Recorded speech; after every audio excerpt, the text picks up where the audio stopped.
Fala pessoal, sejam muito bem-vindos ao 53º episódio do Rural Ventures, especial São Francisco, diretamente aqui da capital do Venture Capital. Para quem não sabe ainda, o Rural Ventures é um podcast focado no agronegócio, conversando com os founders, startups, CVCs, VCs, todos focados no agronegócio. Lembramos que esse podcast é um oferecimento de Cargill, ajudando o mundo a prosperar. E hoje, boa tarde, Kieran Gatland. Sai o sol, né? Sai hoje o tá sol. mais quente. Hoje nós estamos mais felizes aqui. Tá ventando, tá frio, mas tem o sol, né? Hoje nós temos um convidado brasileiro, residente e morador de St. Louis. Muito Exatamente. Bom.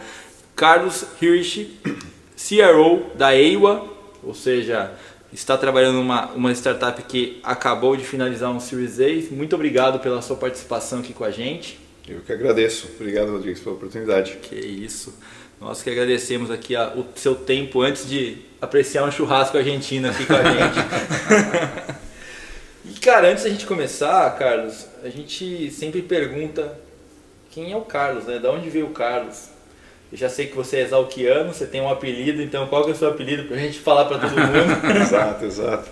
Olha, da Exalc, né, conhecido como Hérnia, formado na turma de 99.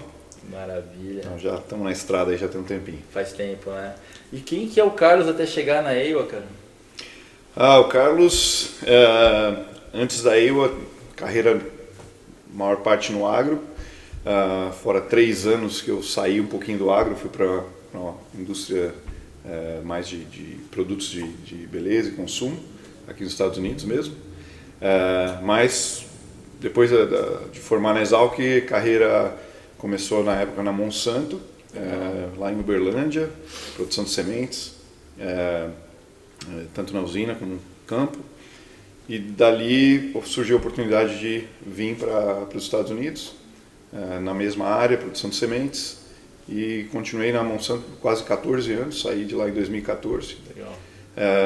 A última função era o que se chamava de Technology Development, que era o pessoal que fazia os ensaios para os produtos comerciais em todo o país, nos Estados Unidos.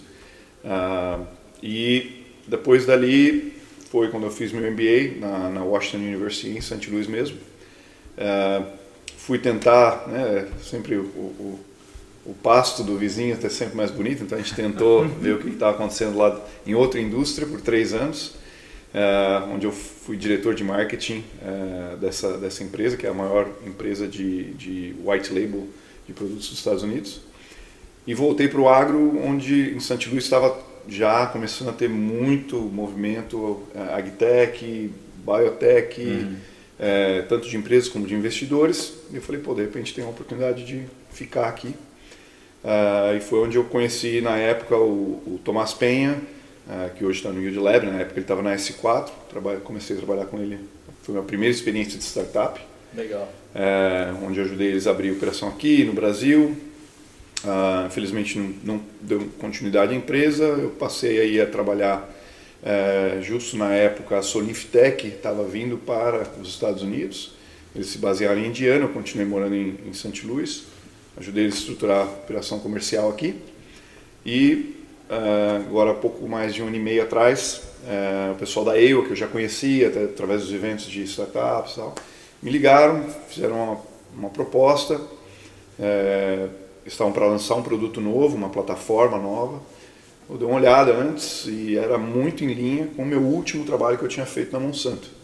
Que legal. Então, para mim, casou muito bem, porque eu falei, eu sofri esse tipo de problema na pele, na época. Voltou para as origens. Né? Foi quase voltar para a origem, né? E falei, vamos tentar, acho que isso aí vai ser o futuro do agro. Tem um pouco pela experiência que eu já tinha com as startups, vendo o que estava acontecendo no mercado. Sem dúvida.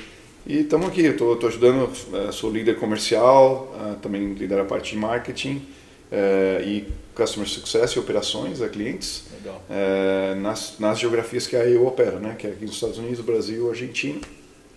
E está muito divertido, especialmente agora depois do evento, com um monte de bom feedback. Ótimo. E para quem não conhece a EIWA ainda no Brasil, o que a EIWA faz? Qual que é o principal produto dela? O que ela resolve para o produtor lá na ponta? Ótima pergunta. A EIWA é uma empresa que não existiria 10 anos atrás, porque não tinha essa problemática que tem hoje. A EWA, na verdade, é uma empresa de serviço, é uma empresa SaaS, né? Software as a Service. A gente desenvolveu essa plataforma para ajudar empresas de produção de insumos do agro, né? Sementeiras, fertilizantes, químicos, biológicos, a organizar os dados dos produtos que eles estão desenvolvendo, tanto lá na pesquisa, posicionamento de produto, até então antes da venda, antes da porteira, para acelerar esse desenvolvimento de produto, e que é uma problemática que esse pessoal tem hoje, que até um tempo atrás você não tinha essa quantidade de sensores que tem hoje no agro, você não tinha essa quantidade de agricultura de precisão, e hoje em dia uma das grandes dificuldades, que era o que eu sentia na pele na época lá, era juntar tudo isso no final da safra, analisar todos esses dados, todos esses componentes agronômicos, e fazer uma recomendação, né? Não uma prescrição, como a gente está acostumado na agricultura de precisão, mas fazer uma recomendação, esse produto vamos avançar, esse produto é melhor para essa posição dessa região, que era algo que era feito muito, ainda é feito muito, né, tem muito dado, mas você acaba não aproveitando todo o valor dos dados, porque dá muito trabalho juntar tudo isso. Né? Então hoje você tem dados satelital, você tem drone, você tem sensor de umidade de solo, você tem estação meteorológica, dados de campo, caneta, tem tudo. Né? E alguém tem que juntar isso. Com certeza. Então é para isso que eu ia botar. Vocês usam inteligência artificial para, imagina que seria perfeito, né, para organizar todos esses dados. Exato. A gente são duas etapas principais. O primeiro é a estruturação e organização desses dados. Tá. E aí eu tenho um approach bem interessante nesse sentido, porque é muito comum, o tradicional é você coletar os dados e depois querer conectar o dado que você coletou com o local do ensaio, né? Ou a parcelinha dentro daquele ensaio. A gente faz ao contrário. A gente é primeiro geoespacial, localização, e depois informação, em cima dessa área definida no mapa. Então, para você fazer depois análise em larga escala, fica muito mais simples. Tá. E acelera muito a organização desses dados. Depois, sim, vem a parte de inteligência artificial e machine learning, porque a gente a origem da empresa foi com análise de imagem de drone, há 9 anos atrás, quando a IWA começou. E em cima disso a gente desenvolveu os próprios algoritmos. Porém, hoje com a plataforma, além do nosso menu de algoritmos que a gente tem para analisar a imagem de drone, para vários tipos de informações, a gente está aberto a fazer parcerias com outras universidades, outras empresas de tecnologia que desenvolvem algoritmos, mas talvez não tenha um canal para chegar no cliente que a gente já tem montado. Você faz uma conexão de API aberta para que a tecnologia chegue até o ponto. Exatamente. Muito legal. A gente, o conceito é como se fosse um App Store, né? Ou seja, a gente tem a chegada nos clientes que a gente tem hoje, que fazem pesquisa de campo, tanto, como eu falei, de pesquisa até marketing. E às vezes uma universidade, algum pesquisador, alguém está fazendo um PhD, desenvolve um algoritmo super legal, mas não chega na ponta. Né? E aí essa pessoa forma, vai para a indústria e fica lá o algoritmo parado. Perdido. E a gente consegue canalizar isso para chegar no mercado. E então, basicamente, só para explicar para o pessoal, essa é uma empresa que é focada em B2B. Sim. Com o interesse de colocar e agrupar toda essa base de dados, essas informações do produtor para beneficiar a empresa, para que ela venda o produto certo, para que ela tenha esse relacionamento correto com o produtor. Isso aí já é na ponta o pessoal do marketing, né, que faz os lado a lado, os famosos ensaios dentro de fazenda, porém também tem um componente muito forte do pessoal. O pipeline de desenvolvimento de produto, principalmente semente, demora às vezes 7, 10 anos para você chegar a uma semente comercial. Concordo. Então a gente vai desde o breeding, né, da parte lá de melhoramento mesmo genético. A gente faz melhoramento genético, a gente faz suporte aos programas da Stein em nível mundial, da GDM em nível mundial, da Benson Hill aqui nos Estados Unidos.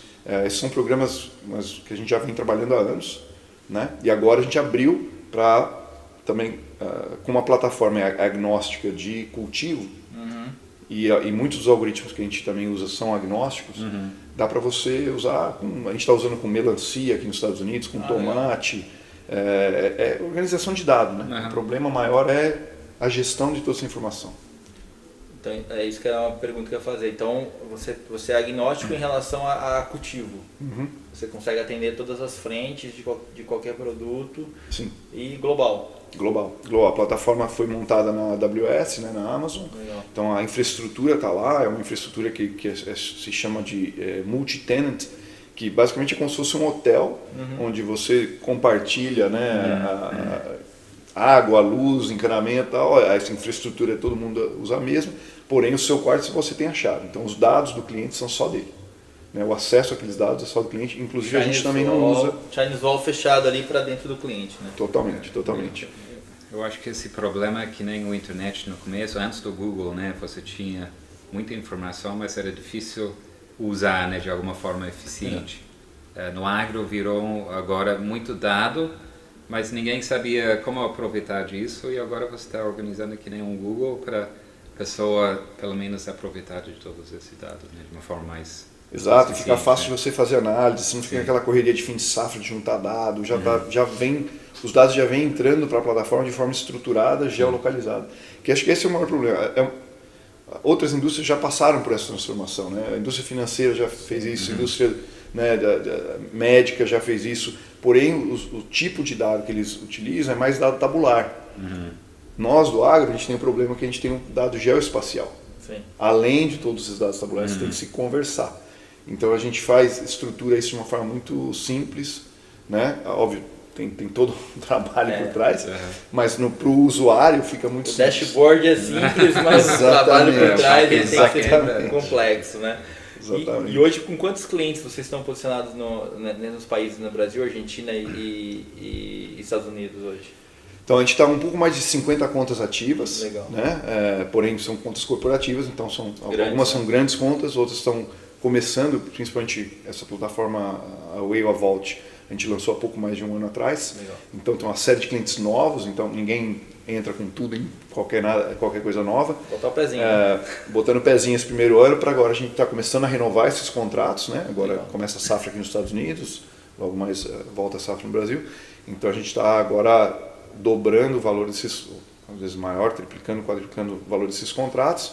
E a gente acredita que em 3 anos, as empresas que começaram com a gente ano passado já deveriam estar com todos os programas deles, né, dentro da plataforma. E o pitch aqui nos Estados Unidos para um cliente aqui igual lá no Brasil, ou tem uma outra...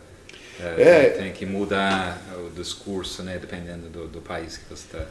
O interessante é que é muito parecido. Essa é uma vantagem que a gente encontrou, porque é um problema comum a todo mundo que está fazendo inside camp. Né? Seja inside camp na fazenda, seja dentro da empresa que tem a sua área de pesquisa, ou até que eles fazem com terceiros. Né? Que isso também é um complexo, porque você acaba recebendo informação formatada de várias formas e alguém tem que sentar e botar isso tudo numa planilha igual. E a precificação é igual no Brasil aqui? Porque a precificação é a mesma. Soja, né? Porque a outra cultiva, né? O preço é universal. A base de preço é a mesma. Óbvio, a gente entende, né, que tem diferenças de câmbio, às vezes condição econômica de cada região, a gente ajusta, mas a base é a mesma e é por plano de acesso, de volume de dados. Tá. Né? Não é por usuário. Tá. Então a gente consegue adequar bem a necessidade do cliente. Pode começar bem pequenininho e vai escalando depois. Tá. Isso mudança do Brasil para Estados Unidos, o que é a diferença principal, né? Aí você vai fazer contar a mentira que eu tive que contar para minha esposa, que eu falei para ela que a gente vinha para cá só por uns 2, 3 anos no máximo. Tá mais que 20, e né? já tem 17 anos que a gente está aqui, agora somos cidadãos americanos, a filha nossa nasceu aqui. Mas foi uma transição assim, interessante, porque aconteceu na mesma empresa, então o trabalho que eu desenvolvia não era tão grande, a diferença de um lugar para o outro, já os procedimentos, o processo pessoal, vamos dizer assim, a dinâmica da empresa era muito parecida. Obviamente tem os desafios de idioma, culturais, clima. Acho que para a família tem um impacto maior, né? mas minha esposa também conseguiu se colocar aqui. Ela trabalhou também um tempo para a Monsanto, hoje ela trabalha para a Benson Hill, que é uma outra startup que agora já é listada em bolsa lá de St. Louis. Então, assim, tem adaptação, ficar longe da família não é fácil. Mas por sorte minha esposa cozinha muito bem também. Eu faço churrasco em casa com picanha, então isso aí tá resolvido. Está sanado, né? Porque a alimentação aqui é complicado. Mas deixa eu voltar um pouquinho para então. Hoje então, qual é o grande propósito dela aqui? Porque hoje vocês estão nos Estados Unidos, Brasil e Argentina. Sim. Vocês têm um go-to-market para outros países? Como que está esse planejamento de vocês? Então, como você comentou no início, né, a gente fechou nossa série A de investimento agora, está aberto aí um pedaço da série para acabar de fechar o valor, mas a gente já sabendo que isso ia acontecer, a gente já tinha ano passado provado que o modelo de venda funciona, que o produto funciona e entrega valor, a gente falou, bom, agora está na hora só de replicar. Legal. Então a gente montou equipe comercial no Brasil, equipe comercial nos Estados Unidos e na Argentina. Do Brasil, nosso líder comercial, Jardelso, começou já tem um mês atrás. Na Argentina, a pessoa começou há uma semana. E semana que vem começa a pessoa comercial aqui dos Estados Unidos. Então, é um time que vai pegar isso aqui andando, replicar e focar na região. A pessoa da Argentina vai focar não só na Argentina, mas na região como um todo, então Uruguai, Paraguai, Chile, Peru, né? Porque, de novo, a gente Latino, vai ser o Latam, né? Nosso. Latam espanhol, né? Exato, o Latam espanhol, o Brasil tá andando super bem, estamos trabalhando com empresas de biológicos, empresas de fertilizantes químicos, e a ideia é, até o final do ano, a gente já tem um plano montado também para ir para a Europa e expandir para outros países. Legal. Tem sazonalidade no seu modelo ou não? Porque você está diversificado, né? Eu imagino que... A gente está bem diversificado, então, ou seja, agora acabamos a safra no Brasil, já logo começa a safra aqui nos Estados Unidos, né? Sendo agnóstico de cultivo, cada vez mais a gente está entrando em cultivos que, às vezes, principalmente né? Tipo laranja, café, amêndoa, pistache, são cultivos que cada um tem o seu ciclo, então a ideia é cada vez vai ficar menos cíclico e mais consistente. Tá. Né? As empresas que fazem as sementes desses produtos mais, vamos dizer assim, com valor agregado, como dizer, amêndoa, cereja, morango, por enquanto, elas cruzam com outras sementes ou são empresas totalmente distintas? Aí na parte de semente eu já não saberia, que eu não tenho conhecimento. A gente teve uma interação mais na gestão dessas áreas no nível agronômico. Né? Essa é a missão da empresa. A frase específica é mobilização do conhecimento agronômico. Legal. Porque hoje o conhecimento agronômico está tudo distribuído em arquivo de Excel de Google Drive do outro, sei lá, planilhinha de não sei quem, e aí está tudo espalhado, né? Mas juntar é a parte complicada. Sem dúvida. Então é isso que a gente faz, para mobilizar essa informação, que ela realmente gere valor, você poder cruzar um dado de cobertura de canopeio com plantabilidade, com resultado de safra, com até custo de produtividade. É complexo isso, é fácil conceitualmente, mas alguém tem que sentar e fazer. A empresa nasceu na Argentina ou veio para os Estados Unidos, ou ela nasceu aqui? A empresa nasceu na Argentina, os fundadores da empresa nem agrônomos são, um é engenheiro mecânico e o outro é financeiro. E o nome, você sabe de onde veio esse nome? A origem do nome? Para aqueles que assistiram o filme Avatar, é aquela árvore da floresta que conecta com tudo. Então é a ideia de conectar tudo, conectar os dados. É verdade. Eu é o nome do exatamente. É verdade. Engraçado, né? A gente ontem entrevistou o Climo e ele falou que o Climo é agro em Swahili. E hoje eu estava conversando com alguém e eu falei do Climo. Climo agro em Swahili. Nossa, mas como que você sabia isso? Eu morei lá na África um tempo. A gente descobriu ontem, eu não sabia isso. E já serviu. E já encontrei a primeira pessoa, ele já sabia o que era. Legal. Pô, é verdade, é o Avatar. Coincidência, né? E aí a empresa começou muito específica em fazer análise de imagem de drone e também montava drone. E aí logo eles perceberam que a parte do hardware não ia ser o negócio e a competição internacional era outro esquema e focaram só no software.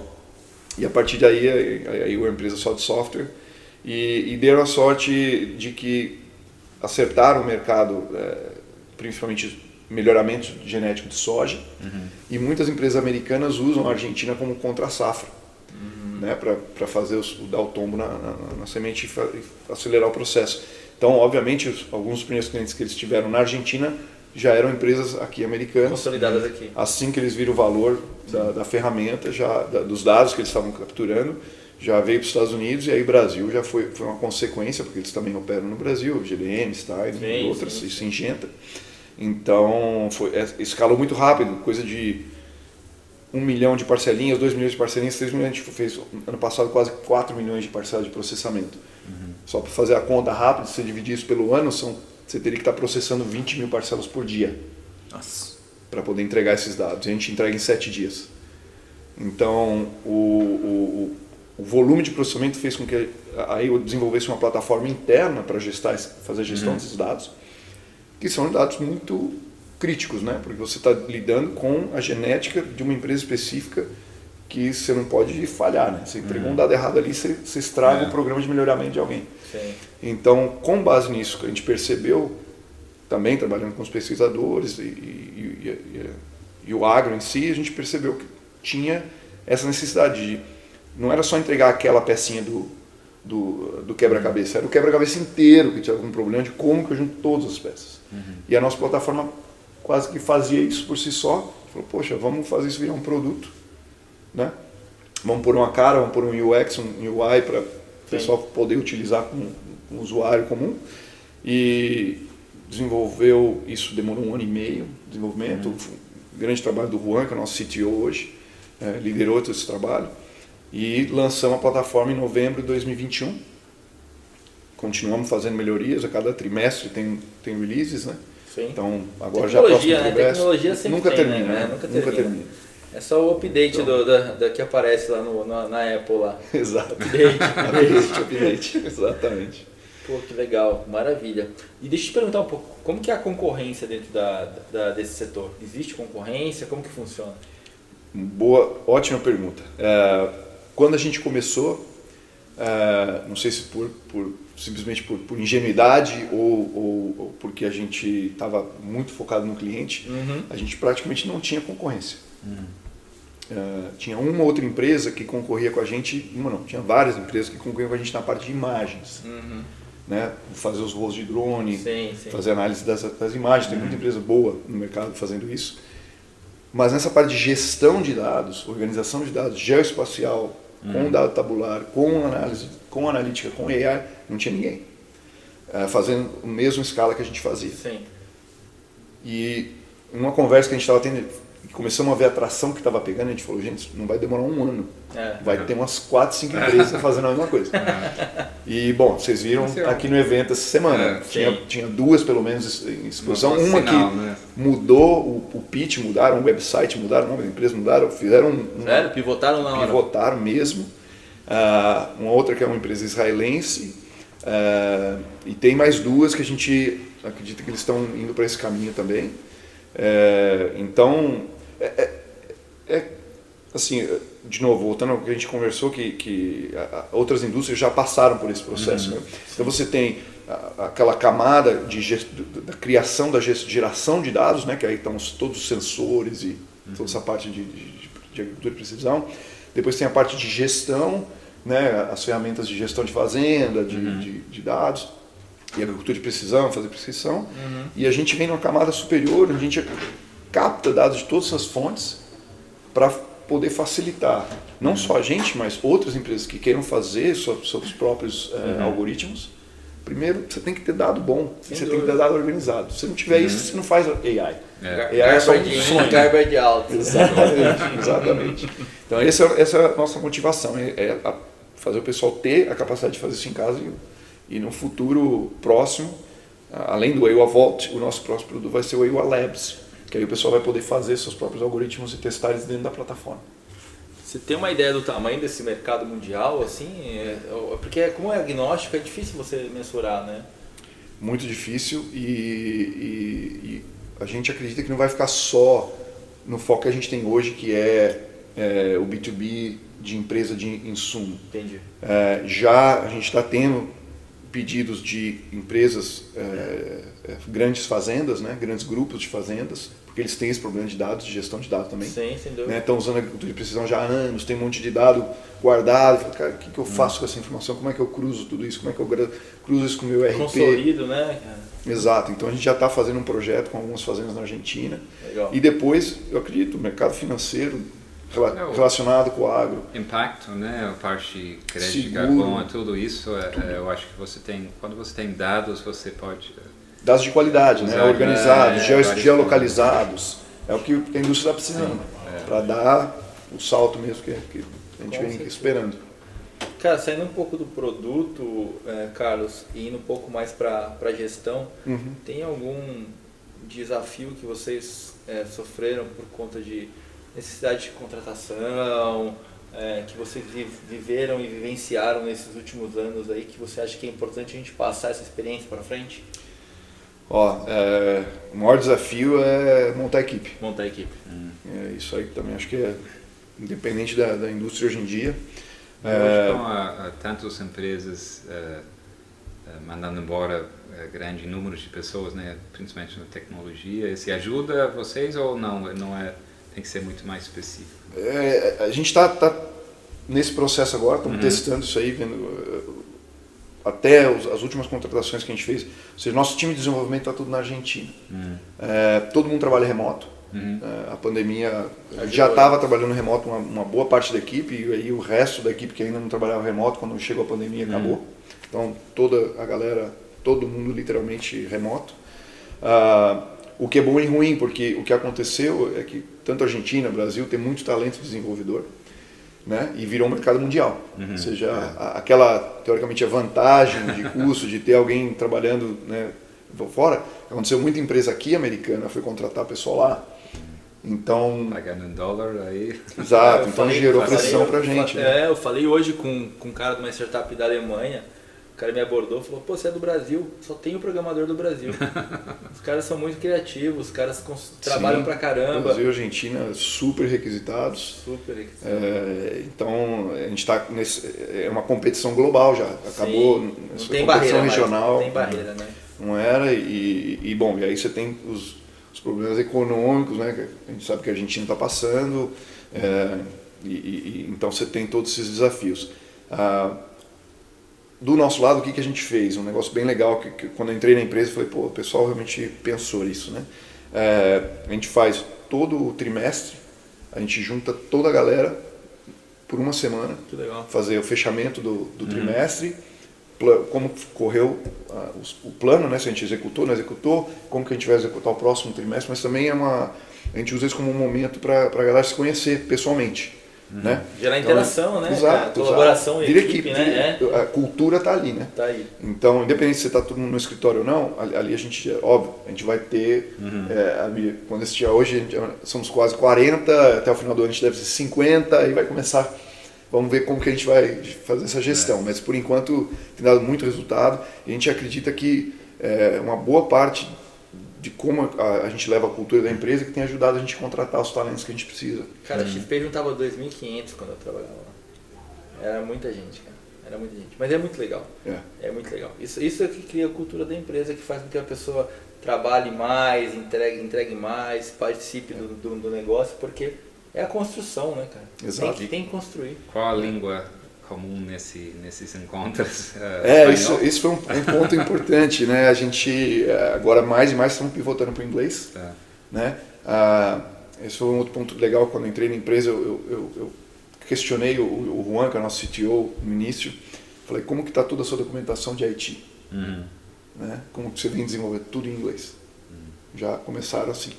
Legal. Então, que é um desafio às vezes, né? Principalmente em empresa brasileira. Sem dúvida. Né? Você faz toda a sua documentação em português e de repente você, eu tenho que ir para o mercado americano.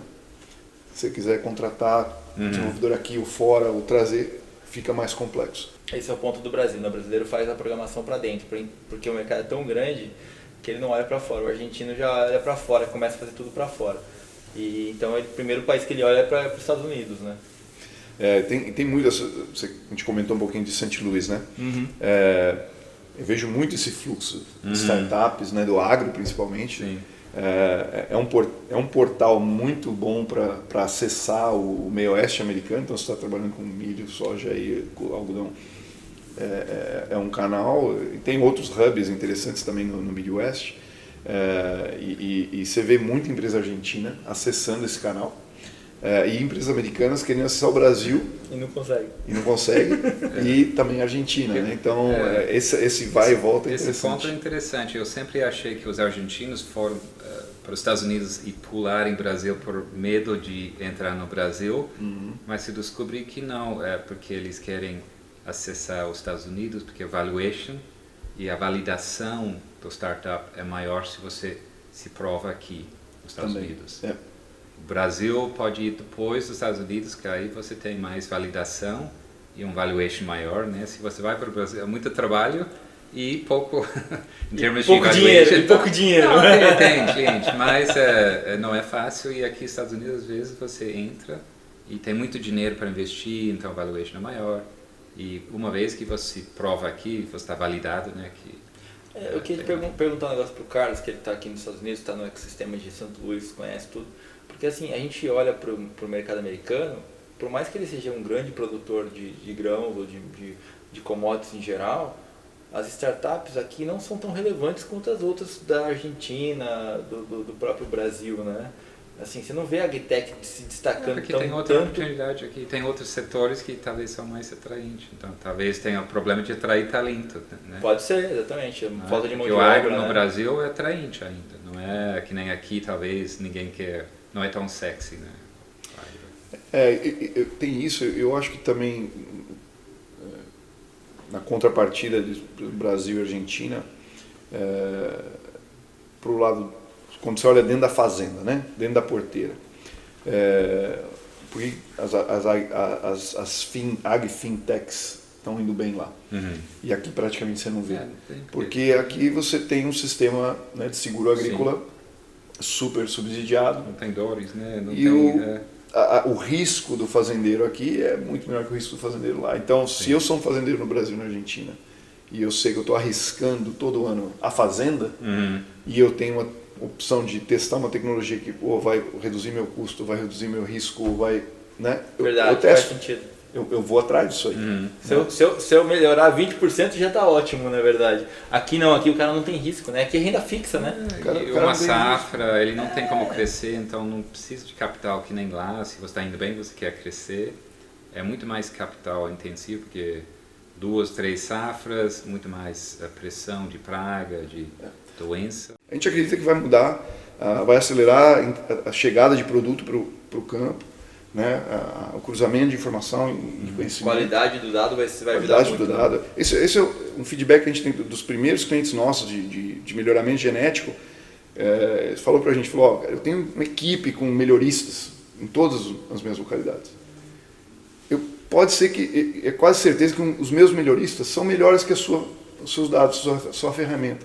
Mas a consistência de dados que eu trago da sua ferramenta ninguém tem. Então eles dão mais valor à consistência, óbvio, a nossa qualidade tem que estar ali em cima, a gente sempre tem uma margenzinha de erro, mas é quase que irrisório comparado com a variabilidade que você tem de dado coletado a campo de forma humana. Nós três podemos ir no mesmo campo, contar a população e traz 3 números diferentes. Exatamente, muito diferente. Né? E um drone vai te entregar o mesmo dado. E conteúdo, cara, o que você consome para a gente compartilhar com o pessoal? Conteúdo que eu digo agora livro, podcast, tudo que você consome que você acha que é importante, até mesmo um livro que você gostou de ler recentemente para poder indicar para o pessoal. Cara, eu, falar bem a verdade para você, o último ano e meio eu tenho só focado no negócio. Obviamente, o que eu mais uso hoje em dia é ainda o LinkedIn. Até porque é a única mídia que a gente está usando para a empresa, para a gente se comunicar. Legal. Inclusive, essa semana a gente chegou a 3 mil seguidores. Boa. A gente tinha praticamente um pouco mais de 200 quando eu entrei na empresa, Tá. sem gastar nada com marketing, só orgânico mesmo. E agora, a partir de agora, a gente contratou uma pessoa de marketing no Brasil. A gente vai começar a fazer um pouco mais de mídia paga. Mas para Você acabou de fazer uma mídia aqui com a gente. Eu quero compartilhar, você vai... Só para 10 mil. Queremos fazer mais podcasts. Rural Ventures já tinha recebido feedback, que é um ótimo canal. E eu leio muita notícia econômica para entender mercado, para entender como que isso impacta o agro. Então hoje em dia tem sido as fontes que eu mais uso.